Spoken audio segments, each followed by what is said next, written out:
la Russie appelle à une solution politique en Syrie dans le cadre des règles du droit international.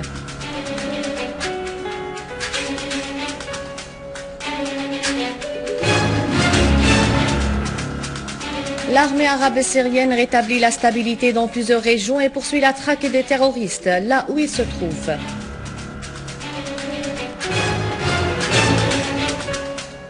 Six policiers tués dans un attentat suicide contre un poste de police au nord de Bagdad.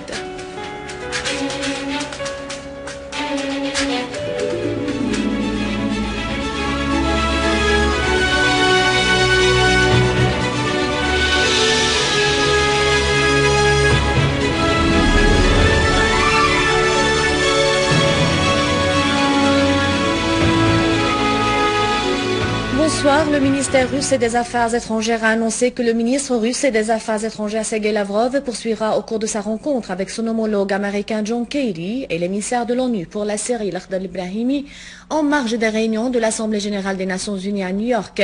Ces entretiens visant à parvenir à des moyens adéquats pour résoudre la crise en Syrie selon les articles de l'entente conclu auparavant. Le ministère russe des Affaires étrangères a appelé dans un communiqué à un règlement des crises au Moyen-Orient, notamment en Syrie dans le cadre des règles du droit international, respectant la souveraineté et l'intégrité territoriale des États sans aucune ingérence de l'extérieur et via un dialogue politique intérieur. Le ministère a également souligné que Lavrov tiendra une série de réunions bilatérales et participera à la réunion des ministres des Affaires étrangères du groupe BRICS, à la réunion du Quartet international pour le Moyen-Orient et à la réunion du comité des 6 concernant le programme nucléaire de l'Iran. Selon le communiqué, la délégation russe dirigée par M. Lavrov continuera à travailler activement sur les questions prioritaires pour la Russie et celles inscrites à l'ordre du jour de l'Assemblée générale, y compris la riposte à la propagation de la course aux armements dans l'espace atmosphérique et le renforcement des mesures de transparence et de confiance dans ce domaine, ainsi que l'assurance de la sécurité médiatique internationale. Le chef du comité des affaires internationales russe de la Douma, Alexei Bouchkov, a exprimé ou a indiqué que la vague de violence en Irak est une conséquence directe de l'occupation américaine, mettant en garde contre un scénario similaire en Syrie. Bouchkov a souligné sur le réseau social Twitter que le président américain Barack Obama était contre la guerre en Irak. Il doit dire clairement s'il veut répéter le chaos irakien en Syrie, mais il garde le mutisme jusqu'à maintenant. Israël est le véritable bénéficiaire de l'utilisation des produits chimiques en Syrie. Cette vérité est confirmée par de nombreux médias occidentaux et arabes qui ont donné des preuves documentées et certaines. C'est le cas du journal britannique The Independent qui a publié un article du journaliste et envoyé spécial au Moyen-Orient Robert Fisk, dans lequel il a donné des preuves confirmées par un autre journaliste qui avait accompagné les forces de l'armée arabe syrienne durant les opérations dans la ville d'Al-Mu'adamiya à Al-Ghouta dans la banlieue de Damas. Le journal a affirmé qu'il est resté avec l'armée toute la nuit au cours de laquelle l'arme chimique a été utilisée dans la ville, mais il n'a aucune preuve sur l'utilisation des produits chimiques par ses forces, ajoutant qu'il n'a pas vu un seul soldat portant un masque de protection. Le journaliste britannique a posé plusieurs questions confirmant que les forces syriennes n'ont pas utilisé les armes chimiques telles que pourquoi les forces syriennes ont eu recours à l'utilisation du gaz au moment où elles possèdent d'autres types d'armes meurtrières.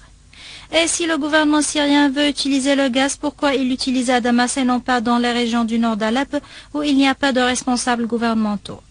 Et enfin, pourquoi le gouvernement a utilisé cette arme chimique si le résultat mène à la destruction de l'un de ses moyens de défense les plus efficaces en cas d'une éventuelle attaque israélienne?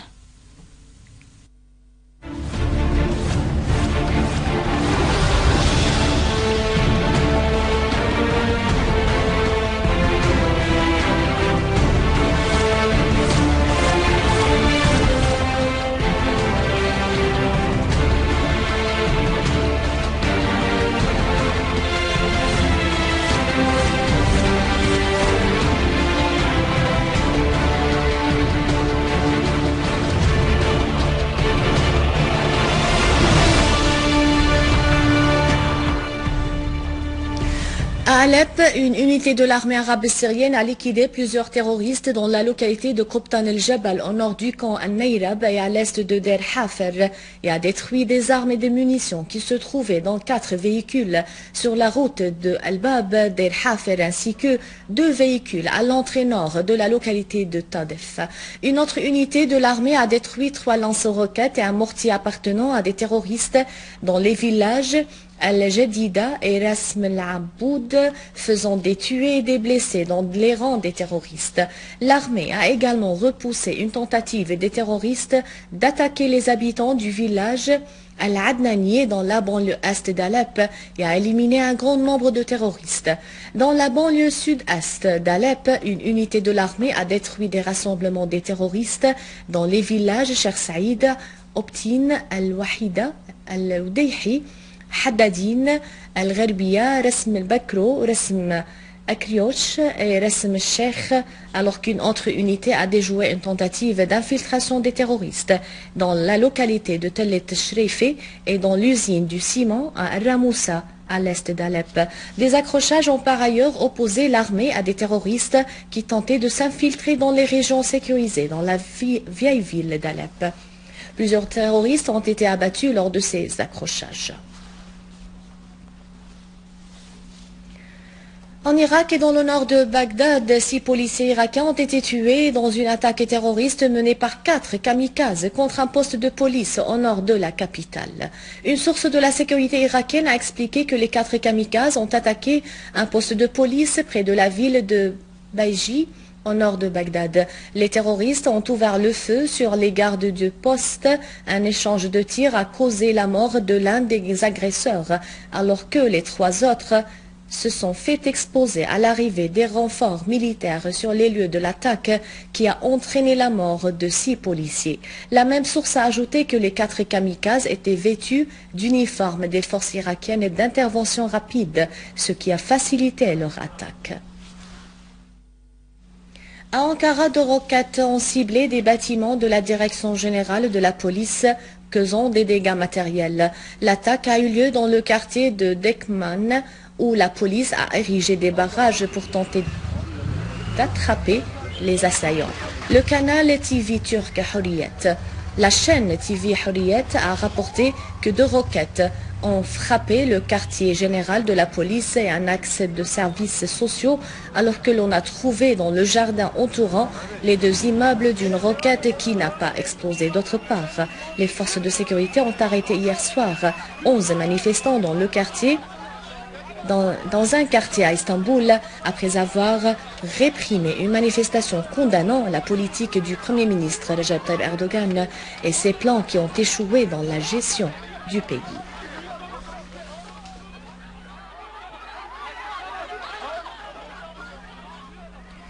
Des milliers de Bahreïniens ont participé aux manifestations organisées dans différentes régions pour dénoncer les mesures répressives et l'escalade sécuritaire dangereuse pratiquée par les autorités de Al-Khalifa à l'encontre des Bahreïniens et pour réclamer la libération des prisonniers politiques.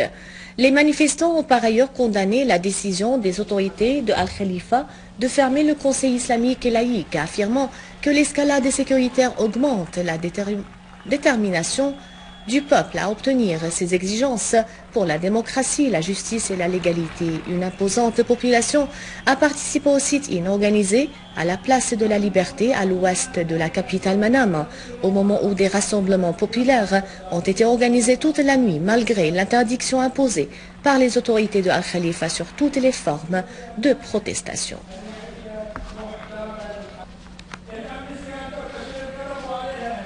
Un rappel des titres. La Russie appelle à une solution politique en Syrie dans le cadre des règles du droit international.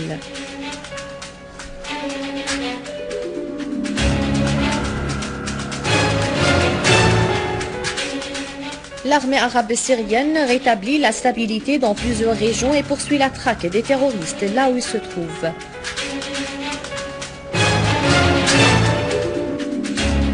Six policiers tués dans un attentat suicide contre un poste de police au nord de Bagdad.